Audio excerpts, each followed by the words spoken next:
technology as well. Vice Chancellor Wilton joined us quite recently in about March or February of last year, and I actually had the chance to chat with him early on, which was very good, and I really appreciated that opportunity to be able to talk about these issues. Little did I know at that time we would have the idea of doing a freshman seminar, but we've done that and more. And John Wilton, before coming here, was Vice President at, am I getting this wrong here, at you're Managing Director at Farallon Capital Management for 4 years. And prior to that, he had about a quarter of a century career at the World Bank. Yeah. And originally from the UK, he did a bachelor's and master's degree at Sussex University and did some work towards a doctorate at Cambridge after that in the area of economics. Right. So with that, I'll turn it over. Oh, and he's also graciously agreed to take questions during the presentation. Good. John, go ahead. Thank you again for coming. Thanks for the invite. And I'm sorry for last week, but as Professor Barsky said, I was a bit sick and I didn't want to infect everybody. Let me start off by asking you 2 questions. I wanted to start off, and I'm trying to think of the best way of framing it. So who thinks state appropriations, the money we get from the California state, is the most important source of revenue for running Berkeley? Most important in terms of dollars. So if you think there's tuition, federal money, and philanthropy, who would think there's the money from the state of California? You mean highest, you don't mean in terms of moral importance? No, I mean in terms of dollars. Dollars, yeah. So, biggest. Would anyone think it's the biggest?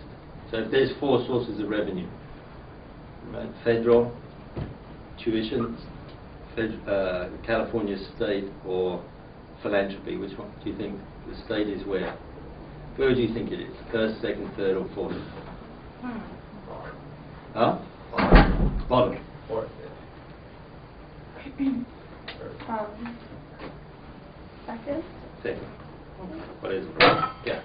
Well, since it's a public university, I would hope that state or federal government is #1. But right.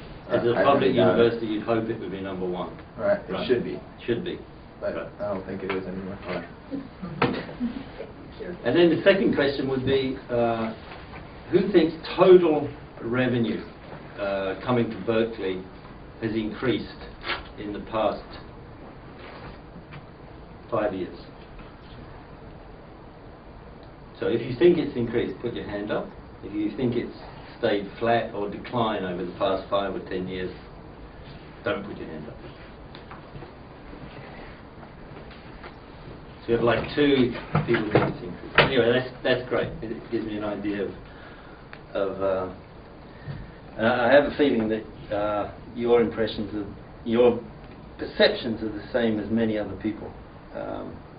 So what I've done is I've asked Professor Barsky to sort of supply a macro view, if you like, of what's going on at Berkeley, and then gradually get down to intercollegiate athletics. So the first part of it is looking at the whole finances of Berkeley, and then we'll go to intercollegiate athletics and see how it fits in the picture. And as you can tell from my accent, I am not, and then from the introduction, I am not a product of the American system, so there's many parts of it that I do not understand and have no history in, and I've only been here for 8 months, so there's many parts. So let me start with this picture, and this picture is meant to capture a reality, which is that Berkeley is wonderful and unique, special, but it is part of a bigger picture. And it's part of a global economy, a federally, it's part of the US economy, and it's part of the state of California, and then there's Berkeley. And what do we know about these circles? One, we know that the world's been through the biggest recession since the Great Depression. And that has economic impacts, and it has economic impacts that will last a long time. There's an interesting piece of academic work by Rogoff and Reinhardt that you should look up, which is called This Time It's Different, where they look at 300 or 400 years of history at economies, and they show that economies that have a cyclical crisis coupled with a financial sector crisis usually spend 8 or 9 years at below trend growth rates. So if that type of empirical work is applicable, we're in like the 4th year of an adjustment process because the recession was so big. The second issue is this federal bubble. You don't need me to tell you that the federal government is going through major debates about its expenditure and revenue with a fair amount of, let's call it gridlock, and probably meaning that the probability of an increase in federal assistance to education is fairly low.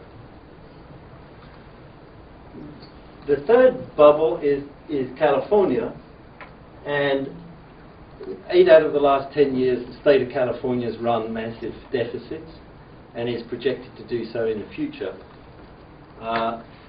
In addition, there's a long list of unfunded mandates, if you like. There's K through 12 that's not funded, there's massive infrastructure needs, and you have an unfunded pension program in California. And as we know, one of the ways that they're trying to address this is through massive cuts in expenditure, because at the political level, it would appear that there's not a political resolution of raising revenue.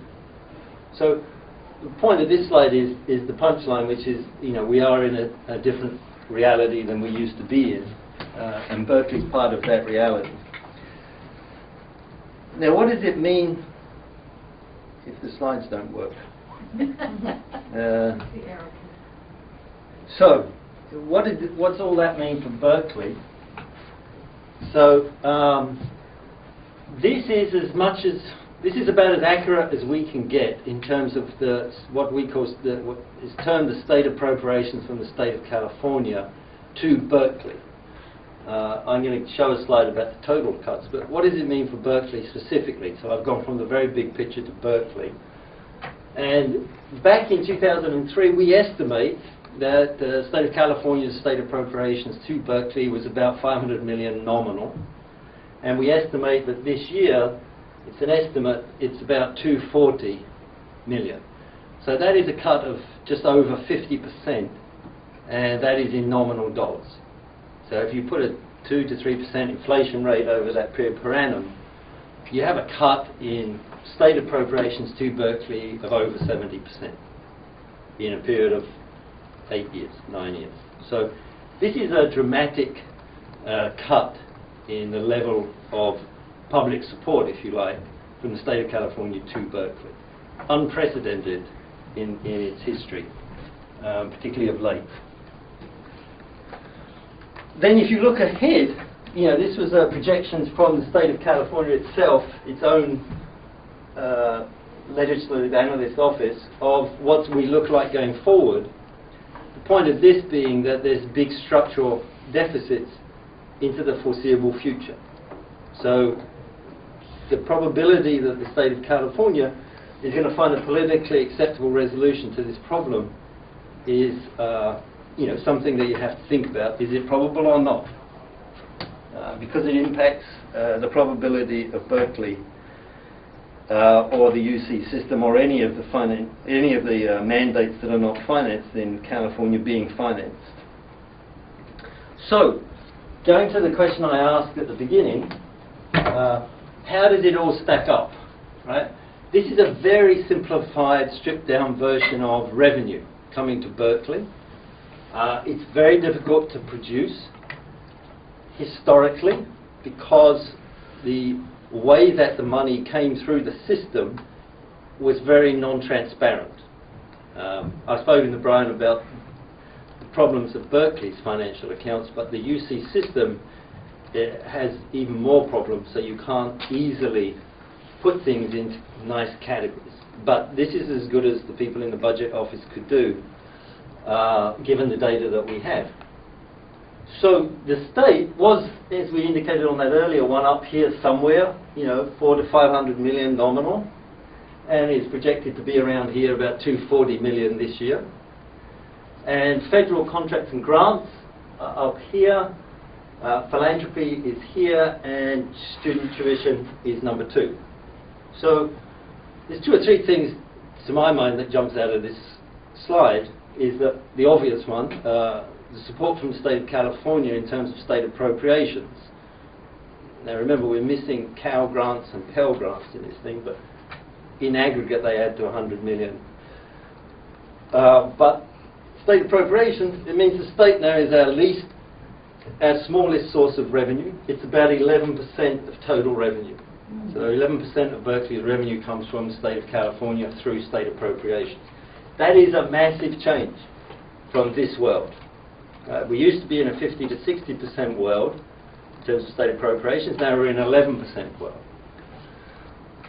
One other thing that comes out of this chart, if you think about it, is that these things are things you need to be competitive to get. Federal contracts and grants, I'm sure as Professor Barsky would testify, you have to compete to get. You, the students, can go wherever you like, as long as you can afford it. And philanthropists can give their money to whom they like. So these things you have to compete to get. This block, you don't have to compete to get. It's the result of a political process. So this is not only a change in the sources, it's a change in the nature of the environment that you're in, which is actually quite significant in terms of what Berkeley does. The third thing underlying this is there's a change in the fungibility of money. In the following sense, federal money is for specific activities, contracts and grants, and philanthropy tends to be earmarked and restricted. So people give for a specific purpose. So I can't use it for utilities or general things. State support has the benefit of being very fungible, and you can spend it on many things, as is student tuition. So the growth in these 2 and the decline in this causes a problem at the disaggregate level on campus of having money coming in but not being able to spend it on some things that are very high priority. So money's sort of blocked up in different places. Just a quick clarification. Is corporate funding under philanthropy? So some of corporate funding is in this line, but not all of it. And the corporate money comes through different avenues. There's also corporate research and grant money. Right. Yeah, this is largely philanthropy, which is the return on our endowments. So we have 2, and it's the return on investments from the liquid portfolio that we hold. So could you clarify 2 endowments? Oh, well, we have the one that has always existed, which is held at the regental level. And so that's what's called the Regents Endowment. It's under Berkeley's name, but it's managed out of the Regents or out of the UCOP. And then Berkeley, I think 3 years ago, set up its own foundation. So money, when you give money to Berkeley, if you specify it, you can have it put in the Berkeley Foundation. If you do not specify, because of the way the university is set up legally, it goes to the Regents Foundation under the account of Berkeley. So like a big holding account, but they're run by different people. I know you're doing the big picture, but in the context of what our topic is today, we hear of an athletics endowment as well. So then what happens is that you have, so you may have a chemistry endowment or a rugby endowment, and then it depends on the giver. If the provider of the financing says, so that those endowments are run by either the monies are invested by either the Berkeley Foundation or the Regental Foundation.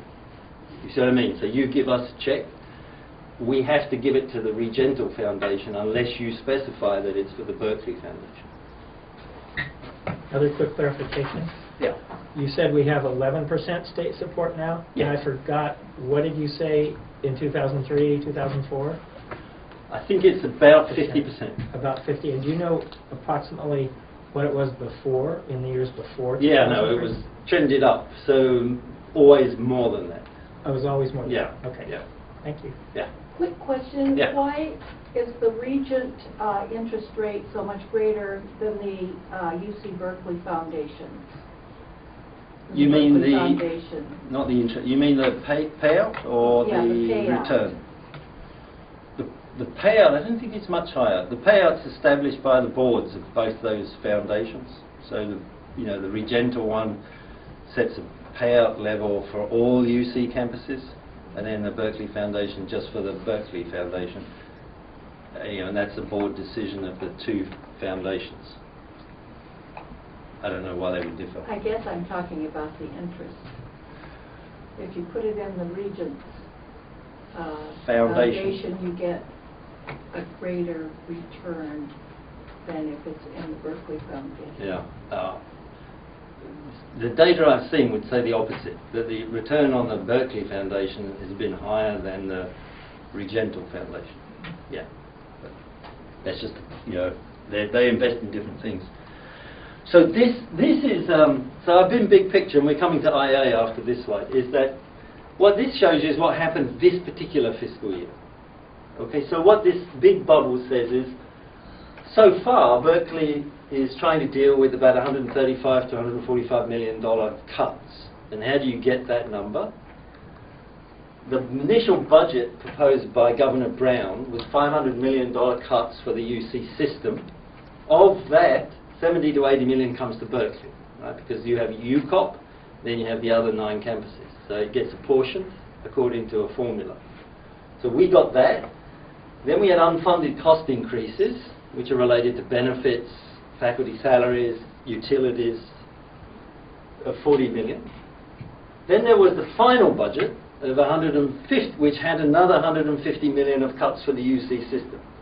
So this year's budget had $650 million of cuts, because when the Brown finally passed the budget, he added another 150 million of cuts for the UC system, and that translated to 25 million for Berkeley. So that all adds up to this range up here. And then, as you all know, the budget that was passed had automatic triggers that said if the state of California's revenue as a percent of the target was below a certain threshold, there would be another round of automatic cuts. And the automatic cuts were tiered, Tier 1, Tier 2, Tier 3. Tier 1 was another $100 million cut from the UC system. The numbers came out yesterday, and we're $3.7 billion short of the level required not to make the triggers come into play.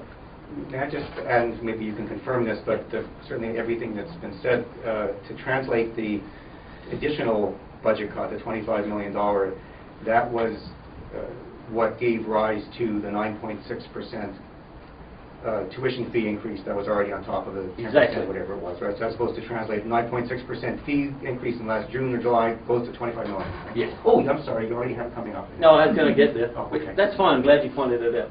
So so let me finish on this though. Is that this is not possible. This is highly probable. Okay, because we're $3.7 billion short, and there's 3 weeks to go. So there'll be another $100 million cut. Sorry, getting billions, millions. Which will be another 15 million for Berkeley.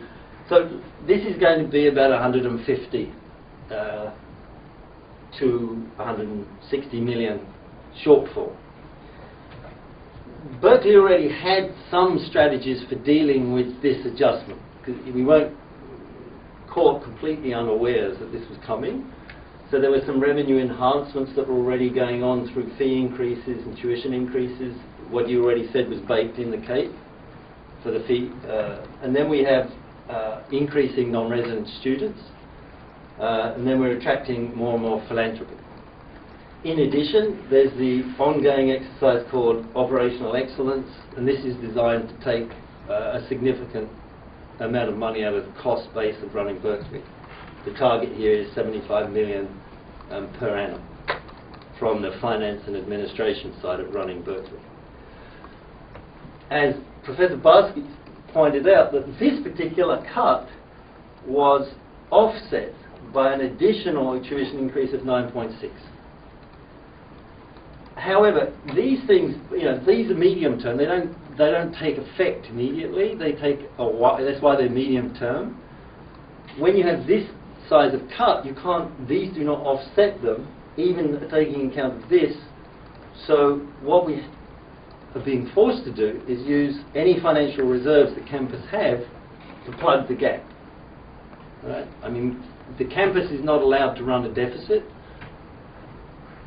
revenue is less than expenses, and you don't have any mechanism for filling them, so you have to use any cushions you have. So that's what we're doing, and obviously that is not a sustainable strategy. Just a quick question on operational excellence. Yeah. In what way exactly is it meant to cut so much money out of management? So there's about 9 or 10 or maybe more than that initiatives which will increase the efficiency on the finance and administration on the staff side of running Berkeley.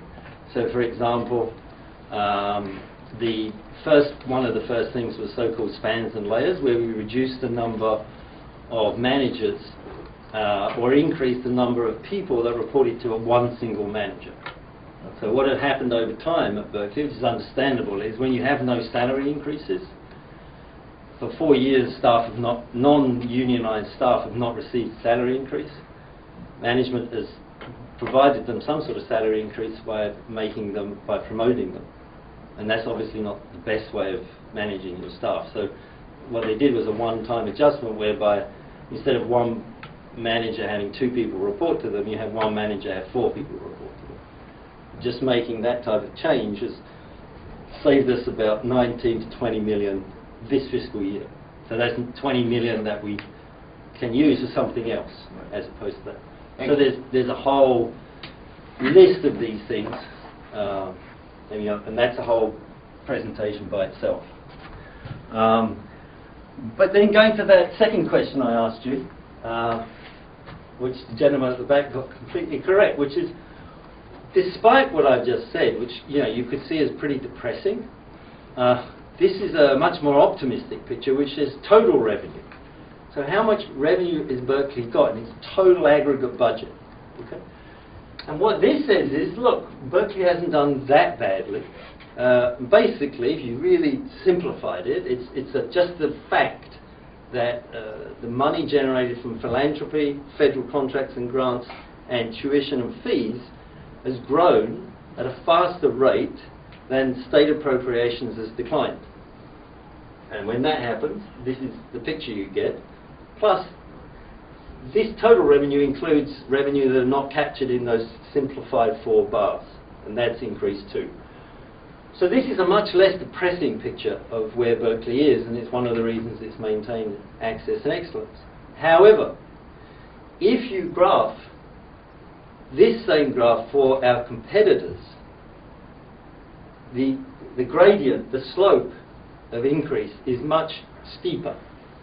So for all of our peers, total revenue or total expenditure has gone up at a much faster pace than Berkeley. One clarification, when you say our peers, you mean peer public institutions or peer institutions that may be private? I think well, my guess is it's almost anybody, but the graph I did for this was peers in terms of academic rankings, by third parties. So most of them would actually be private universities? Most of them would be private, but public. some of them are not. I mean, if you took places like Michigan or the better public institutions, you will still find the same thing that Berkeley's done. We've increased, but not at the same pace. So, we've made do, but we've done, relative to others, we have the rate of increase and this is nominal dollars. Right, so if I put this in real dollars, this is pretty flat. Right, so again, it's a bit of a nominal real problem. Why have other schools done so much better? Well, partly because of what Brian said, which is, they have raised a lot more philanthropy. They have a lot more money from private-public partnerships. They have less of a step function in their tuition. So they've had like a steady increase, whereas at this place you had sort of periods of flat, and then you have these massive volatile increases. And of course they don't have state appropriations. Because you're comparing to privates. So I know that, but why have they been able to raise so much more money? Well, no, because their largest source of money is not declining. They don't have state appropriations, right? No, I understand that. Yeah. So if your major source is going down by 70%, you've got to... I was asking a different question, but that's okay. Okay. So where did that money go?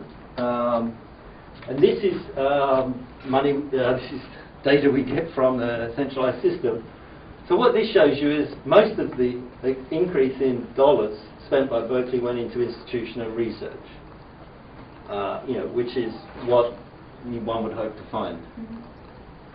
So that's question. Yeah. If you look back 10 or 20 years and we compare, say, the size of the faculty and we compare the size of overall staff, wasn't there a dramatic shift in that ratio? Between faculty and staff? Yeah. I don't know. Well, my I think you're referring to the understanding would be senior that staff management has staff. at least, doubled or tripled in comparison to the faculty. And of course, it may be research staff or instructional staff, but still, I mean, there is something there that we can wonder to what degree Operation Excellence may address that problem and whether all that staff is really necessary. Yeah, that would be good.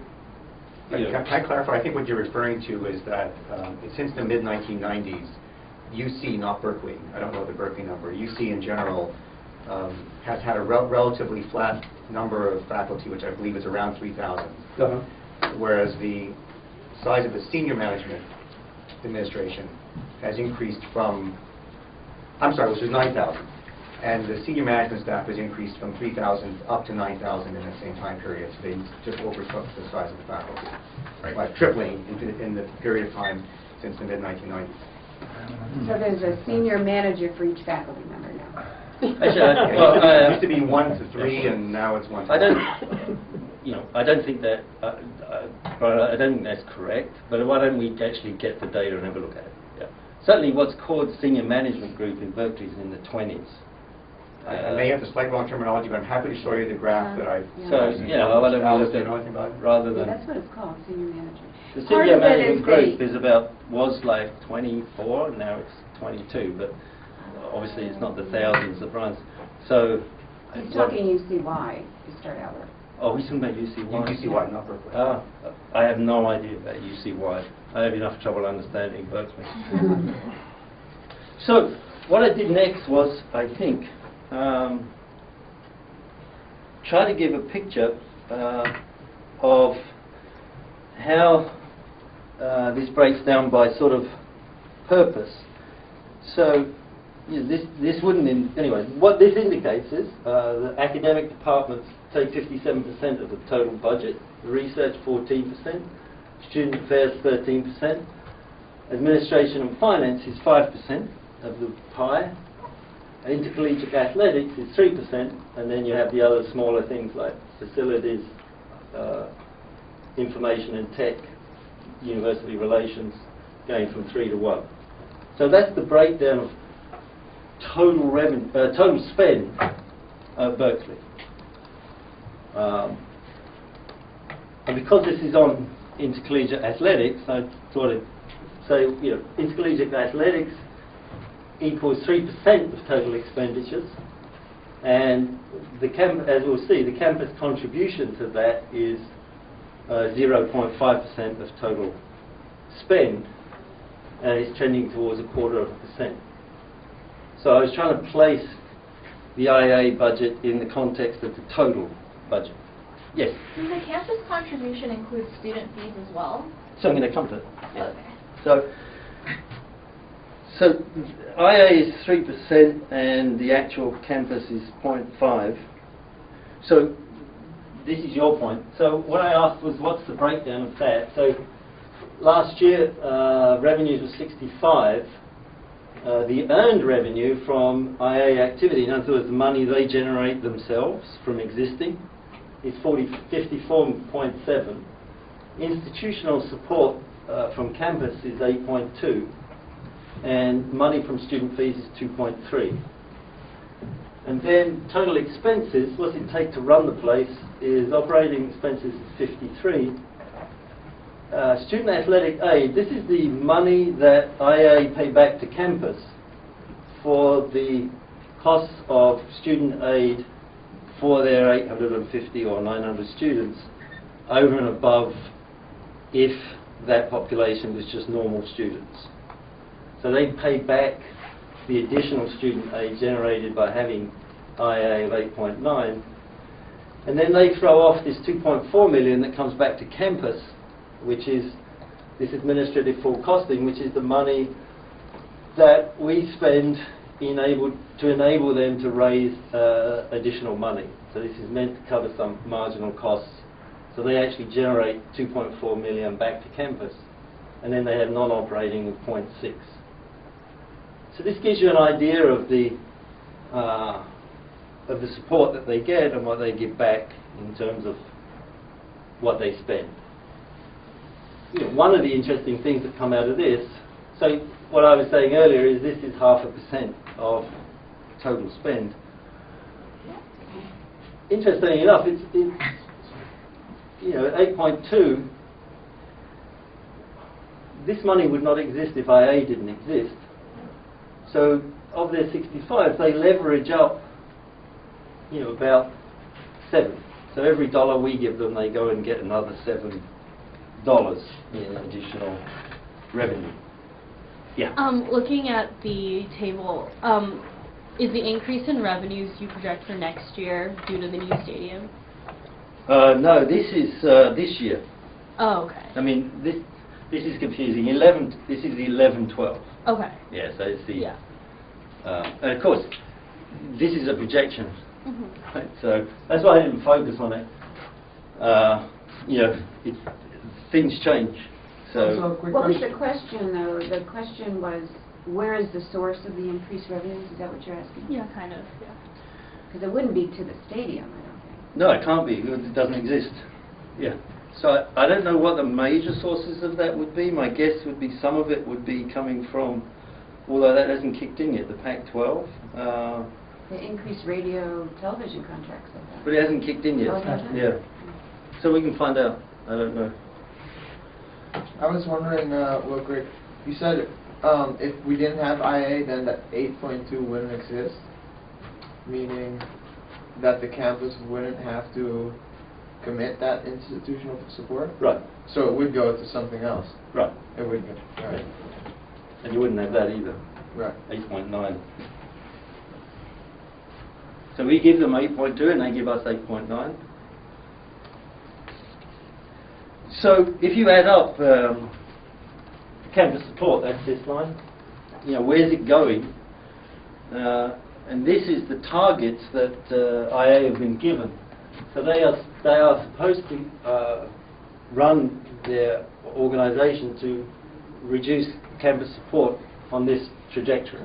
I don't mean to be difficult, but I do want to respond to the thing you just said. You give them 8 and they give them 8. But what you're effectively doing is establishing the policy of the campus that we are giving scholarships on the basis of athletic performance and not need or academic performance. That's essentially what you're saying there, is that? No, I'm just saying what the accounts are. No, but I see the result of that establishes a policy where the students who benefit from that are the ones who are in athletics, and some other, as opposed to, that's the criteria for establishing their receiving those scholarships. So there's a policy, perhaps inadvertent, there's a policy in terms of where we're putting our scholarship money based on their athletic ability, rather than their financial need or some other criterion that we might establish. No, just all I was making the point is if IA doesn't exist, the point he asked. No, the 8 and 8 that I was talking about. Yeah, That wash is just establishing policy indirectly. Correct. Okay. Yeah, you're right. Thank you. Yeah. So this is the path that it's on of the total campus support, which is the sum of institutional support and student fees that IA receives. So there's no netting in this. This is what that's the trajectory they're on. The only point I'd make here is that IA has revenue which is very volatile, and it has expenses which are to some extent less volatile.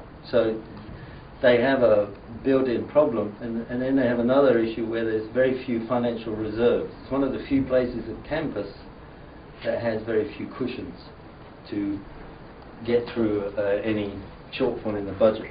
Just to underscore what you're saying, you have this here, but just there's this confusion, if you don't mind. Sometimes when people talk about this point that you're making, they refer to this as the institutional support component, but you're actually saying it's the sum of both institutional support and student fees and that is supposedly going to $5 million in fiscal 14. Exactly. Yeah, it's the sum of the two. Exactly. And we're not netting out the return that we get. So that's that. And then I thought what would be useful would be to... So that's the sort of broad finances. And then there's obviously this question of intangible and benefits. So what I did here was I went back and read the Academic Senate, the latest report by the Academic Senate, and tried to... I don't have any strong feelings about this, but I thought, what do experts say? So, I mean, I assume, have you all read this paper by the Academic Senate? So, I just took 2 quotes out of it because they reviewed the literature, I haven't, and they conclude that it's inconclusive, as far as I could tell, reading the report, that it neither indicated one thing or another. The report of the Chancellor's Committee agreed with the finding that the academic empirical literature is inconclusive, but they came down on the side that you should look at what's happening at Berkeley. So that's, I thought that was, on the intangibles, that was interesting. And then these are... Question, real quick? Oh, sorry. So just kind of on that idea, we did, there is a paper that we just, or the book that we read on Andrew Zimbalist's book, and it says that basically more than 25 studies, like more than 90% have shown that there is no evidence showing that a winning team would correspond to increased donations. And so it's kind of like if you do choose to field an expensive team, you are taking a big risk, and actually that it's more on the side of not getting enough money back from that. Yeah, I said I haven't read the literature, Right. so I was relying on I thought the Berkeley Academic Senate would be a good objective source, and it seemed current. Yeah, just I mean, education. Just a follow-up. Talking about risk, the stadium and the High Performance Center are very expensive, and they're being financed largely by debt, which probably about doubles the actual end cost. Yeah. What happens, and the idea is it's going to be funded from these additional very expensive seat sales, which have not really developed as expected. Yeah.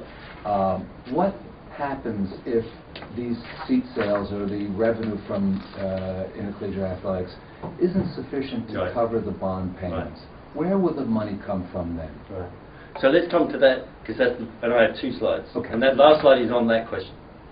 And this one, you're ahead of me, both of you. This one's on your one, which is I looked at the Chancellor's Committee, and they conclude that IA generates about 25 million in additional revenue per annum than if we were in a world where it didn't exist.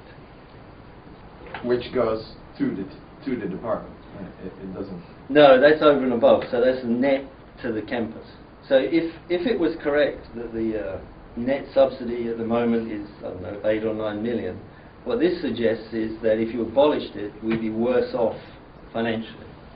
If intangibles are difficult to measure and there's not inclusive evidence, then this suggests that even financially you'd be worse off given the level of subsidy. I don't have an opinion on it, I'm just sharing what the report says. So it's not really a matter of opinion. Would it be possible to obtain, if you could just go back for a moment on that quote, Yeah, I was going to the raw data that supports that claim? I don't think you could read I think it's from No, the I read report. it. I read that, and it's not substantiated. It throws out a number as an opinion. Yeah, it's the opinion of But Scott. as an economist, don't we want to have some raw data that would support it? Yeah, I would personally, there is no way of verifying it, right? Because you're asking a question where there is no data. You're asking. The opinion seems to fly in the face of these 90% of studies that have been done. The person he mentioned is an economist, actually. Professor Zimbalist at Smith is an economist who referred to those studies. So this claim, which I'd love to hear more about, is in fact contrary to what the majority of the academic literature appears to say. As I say, though, you're trying to. I briefly went through it because it was background for the class. Many of the things that he's looking at are not applicable to Berkeley. But secondly, he doesn't try to measure this because you can't measure it. And how can you come up with 10% if we That's can't what I'm measure saying. it? It's very clear in the report that this is a subjective judgment by the person whose job it is to go around and raise money. All right, for so what's Berkeley. the subjective comment? It's a subjective judgment by the person whose job it is to raise money. All right, And, thank you. I happen to think that he's quite honest and probably gives you a good opinion. You can't measure it. It is what it is. So coming to the last slide in your question. So what, going forward, I've laid out 3 priorities for IA.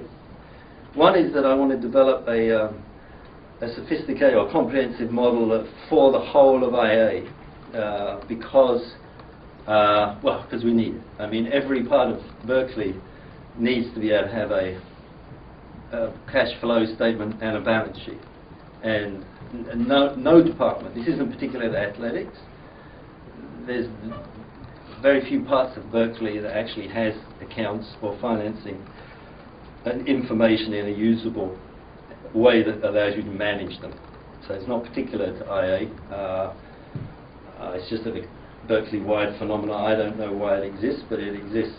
And so we're trying to fix it. And one fix is also for intercollegiate. That's so we can model it and see what the sensitivities are. One part of that model would be doing the sport-by-sport model, where you say, is rugby, or is men's gymnastics, or is rowing, or whatever sport it is, what's the, do they make money or do they lose money? The way that the financial information was collected and apportioned doesn't really give you a clear answer to that question, which I would think, you'd want to know. That's not to say, I always make the caveat, that you don't run loss-making sports, or you don't make, they're profit-making sports. We simply don't know. It's like the academic world. There's certain schools that probably generate net revenue, and there are certain schools that don't. That doesn't mean that you give less priority to the ones that lose money. It just means you know what the size of the subsidy is. And we don't know. We don't know for different schools at Berkeley. We don't know for different sports. And then the last one is we need to make sure that the stadium and the high performance centre are financially viable.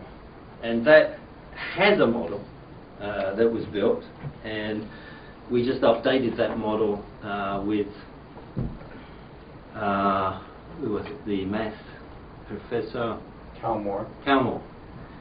And what that model shows you is that according to the most probable assumptions feeding into that model, that the method that we're using to finance it, it does generate a sustainable outcome. Are you referring to Appendix G? No, I'm referring to the latest When was that? calculation we did, and we put it up on the web. I think it's under athletics, and there's a short description of it with the end results. But what, how to put this? So, I've done a lot of work on projections for, as Professor Barsky indicated, in terms of economies and sort of macro one. The one thing I always, the one lesson I learned from doing projections is, they'll never come true. So, if you're trying to forecast 40 years, good luck. Yeah. You can model it, but the outcome will be obviously entirely dependent on the assumptions underpinning the model. And in that model, you're very vulnerable to changes in the return on the endowment money that you have, and you're very vulnerable to changes in the level of gifts over time, and you're vulnerable to the number of seats you sell and how many seats you resell. So you have a bunch of assumptions in that model. Each one of them actually has about as much impact on the outcome in 40 years' time as any other assumption.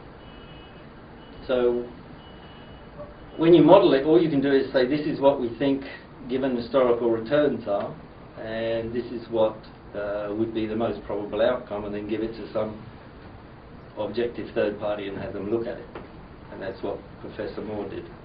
So what would happen if these models and the seat sales projections don't work out and there is a shortfall. Yeah. How is that going to be made up? So I think what happens is there's two things, right? One is what's the size of the shortfall, and then when does it happen? Under the model that we have, even if there's like 4 main drivers of the model, if all of them are bad, so if they all simultaneously go wrong, you start having a deficit in the financing model in the early 30s, I think, 2030. So, you know, Roger Knoll, a famous sports stadium economist, yeah, predicts that within 3 or 4 years, yeah, the CMS project, there will be problems. yeah. Funding problems is very short term. Yeah. And do you have the data on that? That was just what he said. No. He's Yeah. I'm sure, has pretty good data. Okay. Yeah. But what would happen? My question again. Well, that's what I was going with. What if? Yeah. This is a what if. Yeah. What so, if I Roger mean, I Knoll think was right, yeah.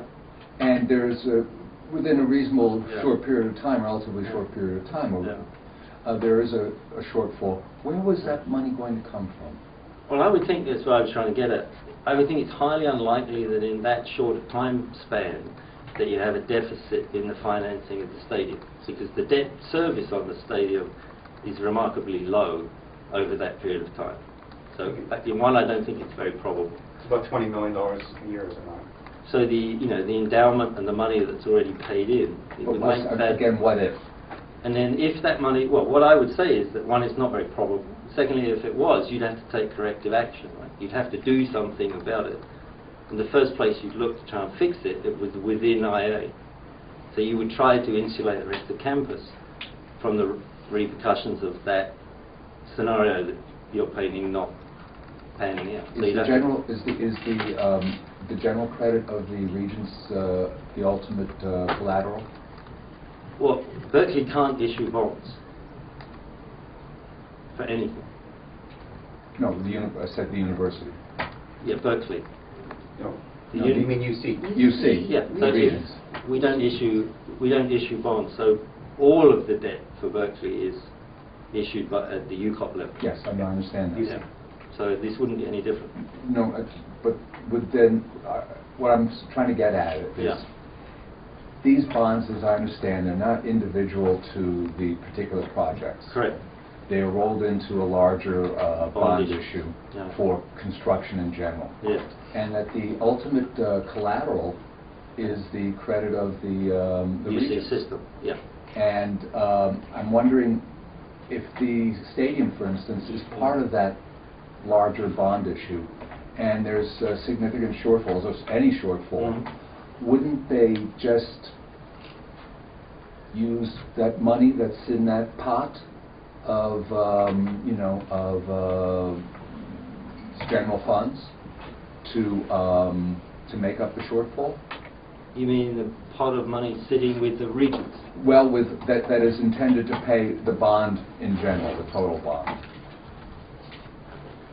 Yeah, I'm not really understanding the question. But I would think, if you're asking what would the regents do if we can't service the bonds, I have no idea. I would think you'd ask the regents. So, should we go back to the students? Yeah. I think what he's kind of getting at is the fact that IA has had a budget shortfall for the past, at least 6 years, right? Mm-hmm. Which, they've been forgiven the debts, and in the end, the money doesn't look like it's materializing right now at the moment, right? We're already behind projected. Right? The money that they would use to pay off these bonds that don't have enough funding would have to come from the general revenue, right? And since you can only expect so much from donations, philanthropy, and you can only expect so much from all the normal institutionalized funding, it would have to come from the students, who then, even if they won't go to a game, would have to pay for this decision. That, I'd say two things. One is, at least I've only been here 8 months, but the last budget that IA had, they actually met the budget as they were asked to do, which included the transfer of support from Central Campus. So they didn't overrun the budget. They had a budget that included support. That was subsidized by $10-12 million to the campus. Yeah. So No, it's but not generated. They didn't meet it in terms of generated. No, but that's not the definition of a budget.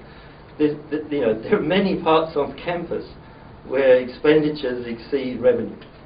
As I explained earlier, I don't think you'd want to be at Berkeley if we said that every single activity or score had to be revenue neutral. Right? So we decide all the time across Berkeley what activities we're going to subsidize and what we're not. That's their budget. So if I give you a budget and your expenses are $10 and you can only generate 7, but I want you to exist, I give you 3. right. And Your budget is 10. that would it's not be 7. imaginable in the case of instruction or research or any of the, No, but the that's things what that are I'm clearly just in line saying with that that's their. education. I'm just saying that's their budget. Right. Yeah. So their budget, last year they hit their budget, and the year before that they hit their budget. The year before that they didn't hit their budget, they had a big overrun. So your question is, going forward, what happens if they can't generate sufficient revenue to meet the servicing of the debt generated by the stadium and the thing? Right. So the first place you want to look for that is to try and fix the problem where it's being generated. So, if you start to With have the a decision problem, of having the stadium. well, you look at the stadium, you look at That's the right. high performance centre and try and get it to generate more revenue. I mean, you wouldn't be sitting there saying this thing's on autopilot, right? You would manage it, right? If you have a deficit coming in 2035, and you can see the trajectory it's headed to, I mean, that's what management is, right? So you'd think managers would respond to the situation and try and do something to generate more revenue or to cut costs. If that specific thing can't do it, you'd be looking for IA to try and do it in their total budget, right? Because you'd want to try to contain the total level of support to the level that is targeted in that agreement. If that can't be done, then it rolls into campus. Then you have a campus-wide problem. Right. And if campus can't do it, it goes to the regional level. Which will happen, of course. I mean, What do you mean it will happen? I mean, isn't it incredibly clear that this money is not there and it won't materialize? I mean, if you look at the numbers, I mean, we are already. How many percentage of the endowment seating have we sold already? We've sold about 52, something like that. 52. But as I explained, the model is pretty. I mean, you'd be better off looking at the actual model or the actual data rather than speculating. I mean, the model is predicated on you selling X number of seats, but as I said, the model is predicated on other variables which in some extent are more important than the number of seats you sell. Right, And then, but I mean, and then if the model is generated off of a assumed return on endowment, which some of that money you already have. So it's not like you have a model that's entirely dependent on seat sales. Seat sales is like one variable in a model that's much more complicated. So what if endowment came in higher? Well, we You want to sell go out the- from the worst case scenario, right? So, well, that's why I was suggesting you look at the work that Professor Moore has done, given that, that's what he does for a living. He's looked at it and put some probabilities in there and come up with a probabilistic outcome. You mentioned the endowment right now. Could you tell us Oh, how much is in it? Huh? How much is in the endowment right now? I don't know exactly how much is in the endowment. They have cash coming in, cash going out, so, rather than give a speculative guess. The New York Times reported 27 million, something like that. Did they? Yes. I don't know. One last point of clarification. This is before your time, Yeah. so I really appreciate the fact that this has nothing to do with you. But prior to your arrival, it is my understanding that since you brought this up, that the policy of the University of California was that intercollegiate athletics at Berkeley, pardon me, was to be self-sustaining. In other words, no money was supposed to be coming in to support it. That policy was rescinded on December 16th, 2010. So all of those years that we're talking about, year after year, and all the way back where these millions were coming in, seems to be against what the policy was at that time. Possible. Anyway, we really appreciate Oh, John you're so welcome. much for your time. Thank you very much. And I really extra special because I know we gave you a lot of questions.